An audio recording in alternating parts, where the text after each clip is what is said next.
នៅក្នុងថ្ងៃនេះខ្ញុំនឹងលើកយក3ចំណុចមួយរៀបរាប់ទាក់ទងទៅនឹងប្រាសាទបុរាណខ្មែរដែលទី1យើងនឹងដឹងថាប្រាសាទបុរាណខ្មែរមាននៅខេត្តណាខ្លះក្នុងប្រទេសកម្ពុជា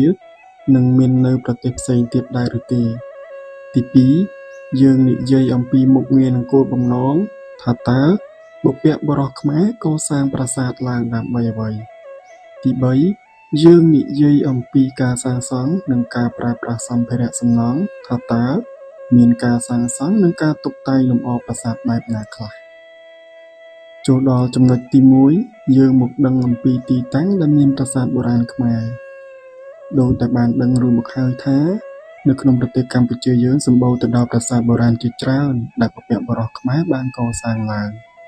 ដែលទាំងអស់នេះគឺជាកេរដំណែលនិងជាស្នាដៃដ៏អច្ឆរិយៈដែលពិភពលោកស្ញប់ស្ញែងនិងទទួលស្គាល់ជាលក្ខណៈអន្តរជាតិតើបងប្អូនបានដឹងទេថានៅក្នុងប្រទេសកម្ពុជាយើងមានខេត្តណាខ្លះដែលមានសំណង់ប្រាសាទបុរាណហើយតើប្រាសាទបុរាណខ្មែរមានវត្តមាននៅប្រទេសផ្សេងទៀតដែរឬទេ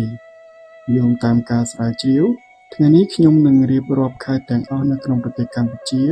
និងខេត្តរបស់ប្រទេសផ្សេងទៀតដែលមានសំណង់ប្រាសាទបុរាណខ្មែរទី1ខេត្តកណ្ដាលមានប្រាសាទបុរាណចំនួន2ដែលប្រាសាទទាំងពីរនេះនៅមានរូបរាងអាចឲ្យយើងស្វែងយល់បានទី2ខេត្តកំពង់ស្ពឺមានប្រាសាទបុរាណចំនួន1ដែលមានការខូចខាតប្រហែល 70% ទៅហើយ3ខេត្តព្រៃវែងមានប្រាសាទបុរាណចំនួន2ដែលមានមួយនៅមានរូបរាងល្អប្រសើរនិងមួយទៀតរងការខូចខាតស្ទើរតែទាំងស្រុងទៅហើយ4ខេត្តក្រចេះមានប្រាសាទបុរាណចំនួន2ដែលប្រាសាទទាំងពីរនេះមានមួយនៅសល់តែផ្ទៃជញ្ជាំងតែមួយវិញទៀតសល់តែស្លាកស្នាមបន្តិចបន្តួចតែប៉ុណ្ណោះ5ខេត្តស្វាយរៀងមានប្រាសាទបុរាណចំនួន2ដែលប្រាសាទទាំងពីរនេះបានរងការខូចខាតស្ទើរតែទាំងស្រុងអស់ទៅហើយតែក្នុងចំណោមទាំងពីរនេះមានមួយក៏បានក្លាយទៅជារមណីយដ្ឋានវប្បធម៌ប្រវត្តិសាស្ត្រដែរ6ខេត្តស្ទឹងត្រែងមានប្រាសាទបុរាណចំនួន2ដែលក្នុងចំណោមប្រាសាទទាំងពីរនេះមានមួយនៅសល់តែផ្ទៃជញ្ជាំងនិងមួយវិញទៀតសល់តែស្លាកស្នាមតែប៉ុណ្ណោះ7ខេត្តកំពតមានប្រាសាទបុរាណចំនួន4ដែលភាគច្រើនប្រាសាទនេះស្ថិតនៅក្នុងរូងភ្នំហើយនៅសល់រូបរាងអាចឲ្យយើងទស្សនាបាន8ខេត្តកំពង់ឆ្នាំងមានប្រាសាទបុរាណចំនួន6ដែលប្រាសាទទាំងអស់នេះមានប្រាសាទខ្លះនៅមានរូបរាងយ៉ាងស្រស់ស្អាតឯប្រាសាទខ្លះក៏បានបែកបាក់ផ្នែកមួយចំនួនផងដែរ9ខេត្តបាត់ដំបងមានប្រាសាទបុរាណចំនួន7ដែលក្នុងចំណោមប្រាសាទទាំង7នេះមានប្រាសាទខ្លះខូចខាតយ៉ាងធ្ងន់ធ្ងរនិងប្រាសាទខ្លះនៅមានរូបរាងល្អនៅឡើយទី10ខេត្តត្បូងឃ្មុំមានប្រាសាទបុរាណចំនួន9ដែលប្រាសាទទាំងអស់នេះនៅមានរូបរាងប្រហែល 80% ដែលក្នុងចំណោម 80% នេះមានប្រាសាទខ្លះមានសភាពទ្រុឌទ្រោមនិងខូចខាតហើយខ្លះទៀតក៏នៅមានរូបរាងល្អនៅឡើយនិងក្រៅពីនេះនៅសល់តែខឿននិងជញ្ជាំងបន្តិចបន្តួចតែប៉ុណ្ណោះទី11ខេត្តតាកែវមានប្រាសាទបុរាណចំនួន27ហើយប្រាសាទដែលនៅសល់រូបរាងមានចំនួន14ក្រៅពីនេះបានបែកបាក់សល់តែគ្រឹះនិងឈ្មោះតែប៉ុណ្ណោះទី12ខេត្តកំពង់ចាមមានប្រាសាទបុរាណចំនួន26ហើយមានប្រាសាទចំនួន14ផ្សេងទៀតដែលបានបែកបាក់សល់តែគ្រឹះនិងស្លាកស្នាមតែប៉ុណ្ណោះទី13ខេត្តឧត្តរមានជ័យ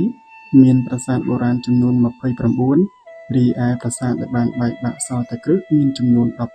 18ទី14ខេត្តបន្ទាយមានជ័យមានប្រាសាទបុរាណចំនួន41រីឯប្រាសាទដែលបានបែកបាក់សល់តែគ្រឹះមានចំនួនរហូតដល់61ឯណោះទី15ខេត្តកំពង់ធំមានប្រាសាទបុរាណចំនួន46និងប្រាសាទដែលបានបែកបាក់សល់តែគ្រឹះមានចំនួន51ទី16ខេត្តព្រះវិហារមានប្រាសាទបុរាណចំនួន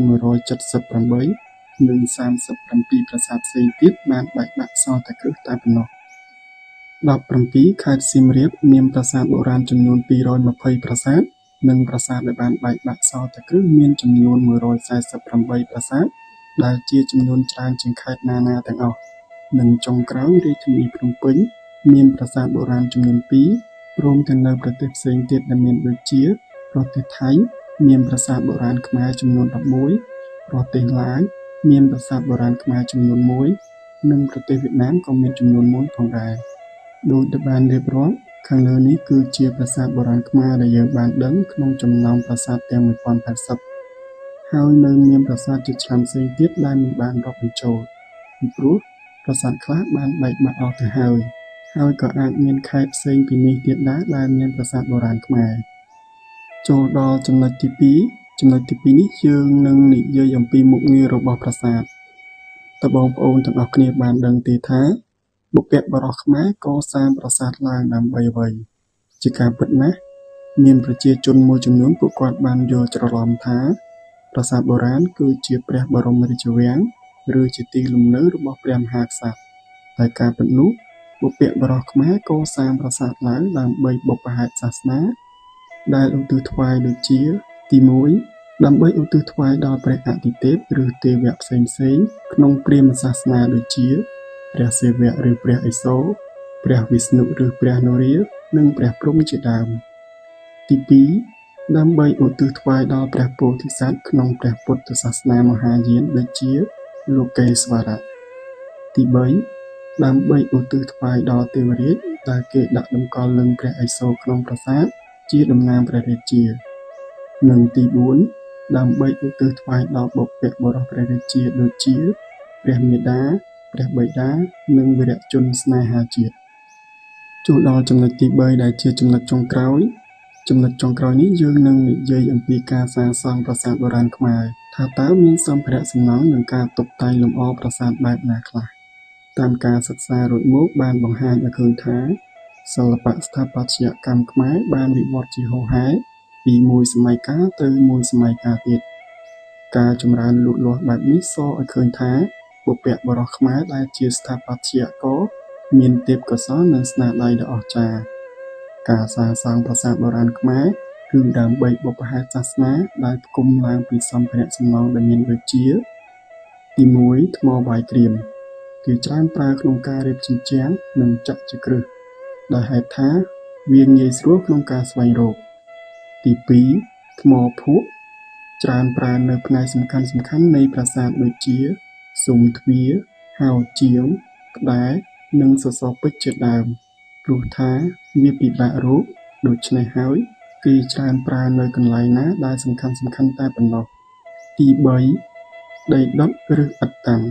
ភាគច្រើនគេប្រើពេញមួយតួប្រាសាទផងក៏មានដែលវាអាស្រ័យទៅលើការរចនារបស់ស្ថាបត្យករនាសម័យនោះ